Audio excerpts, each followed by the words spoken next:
बिस्मिल्लाहिर्रहमानिर्रहीम। उड़ता शोला, flying flame. बच्चों, मज़ेदार खिलौना है, खिलौने का खिलौना, साइंस की साइंस, इस तरह का। इसके लिए सामान चाहिए एक तश्तरी, माचिस और एक पूंछ पत्ती टी बैग। सबसे पहले पूंछ पत्ती का ऊपर वाला कागज़ उतारिए और नीचे से पूंछ पत्ती को बाहर निकालिए और इसकी पूंछ को अलग कर दीजिए आहिस्ता से। और बाकी का जो कागज़ है, जो पैक है, उसे सीधा कर दें। हमें पत्ती की ज़रूरत नहीं है।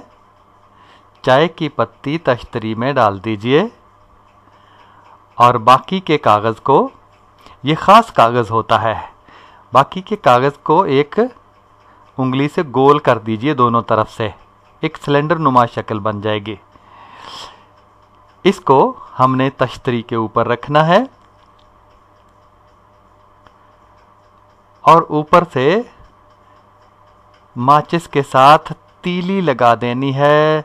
जल रही है आग ऊपर से और इसमें हवा गर्म होकर कैद हो रही है, और जब नीचे पहुंचेगी तो ज़्यादा हवा कैद हो चुकी होगी, तो यकदम ऊपर उठेगी शोले को साथ लेकर।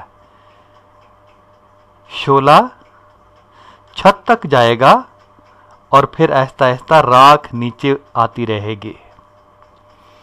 तो बच्चों, इसमें साइंस बहुत आसान है कि हवा गर्म होकर ऊपर उठती है और ऊपर उठते हुए शोले को भी साथ ले जाती है। तो बच्चों, साइंस सिर्फ साइंस नहीं है, फन भी है और मज़ा भी।